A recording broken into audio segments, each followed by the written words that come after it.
और सवाल इसका नहीं है कि आप देश के लिए करेंगे, पहले तो सवाल आप खुद के लिए कुछ कर ले।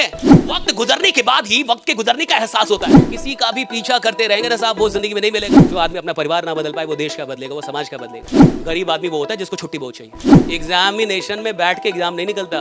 और याद रखिएगा कि अगर आप किसी को उपलब्धियों में हराना चाहते हैं तो सबसे पहले उसे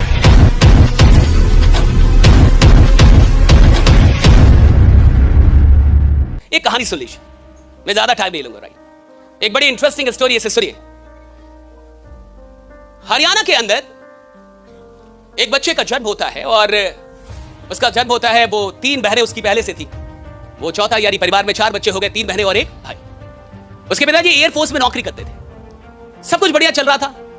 जब वो बच्चा 7 साल का होता है तो एक बहुत दुखद समाचार उसके घर पे पहुंचती है कि उसके पिता जो एयरफोर्स में थे उनकी किसी बीमारी के चलते निधन हो जाती है। तो 7 साल का जब वो बच्चा था तो उनके पिता का निधन हो जाता है। और पिता का निधन मतलब यानी जिंदगी ने आपसे एक बहुत बड़ी चीज छीन ली।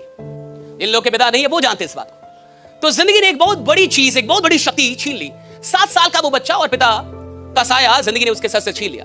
माँ 3 बच्चियां, 1 बच्चा। राइट, माँ उनको कैसे भी करके पालती है, पोसती है, बड़ा करती है और बच्चा पहुंच जाता है इंटरमीडिएट में। बहुत सारे लोग यहाँ होंगे जो इंटरमीडिएट में होंगे। और वो कॉमर्स की पढ़ाई कर रहा था, सब कुछ बढ़िया चल रहा था। और 2000 लगभग 14 या 15 में जब वो कॉमर्स का ट्यूशन करके घर लौट रहा था अपनी बाइक से, तो एक शाम उस शाम उसका रोड एक्सीडेंट होता है। और एक ट्रॉली ट्रैक्टर जो होता है सीमेंट की पूरी, उससे उसका एक्सीडेंट होता है। बहुत लंबा वो खींचा जाता है और उस एक्सीडेंट में वो हमेशा के लिए अपना एक पैर गंवा देता है। अब देखिए, वही एक लड़का था, 3 बहनें पहले से थी, माँ थी, सब कुछ उसी पे था कि वही कुछ करेगा। और जो इंसान अपना शरीर का, कोई भी शरीर का जब अंग जाता है तो सिर्फ अंग नहीं जाता, आपकी एक आइडेंटिटी चली जाती है। Right, it's very tough. ये शारीरिक तौर पे कम चुनौतीपूर्ण है, मानसिक तौर पे बहुत ज्यादा चुनौतीपूर्ण है ये।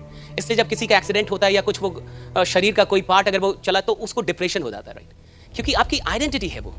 तो जब वो पैर चला जाता है उसका और वो हॉस्पिटल के बेड पे होता है तो उसकी माँ रोती रहती है। तो वो अपनी माँ से कहता है कि माँ तुम रो मत, मैं तुमको जिंदगी की हर खुशी लाके दूंगा।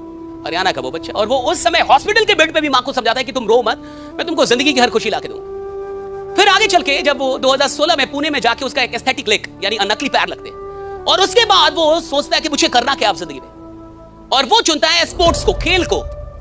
और खेल में भी जैवलिन थ्रो जो होती है, जैवलिन थ्रो, राइट, आप जानते हो, अभी तो पेरिस ओलंपिक भी चल रहा है। जैवलिन थ्रो को चुनता है और वो मेहनत करना शुरू करता है। 2018 में वो एक प्रतियोगिता में हिस्सा लेता है जहां वो 5वें नंबर पे आता है। फिर 19 में एशिया लेवल पे कंपटीशन होती है जहां वो सिल्वर लेके आता है। फिर पैरालंपिक का एक वर्ल्ड चैंपियनशिप होता है, वहां वो लेके आता है सिल्वर। और 2020 टोक्यो ओलंपिक में वो भारत के लिए गोल्ड मेडल लेके आता है। सुमित अंतल, उस लड़के का नाम है सुमित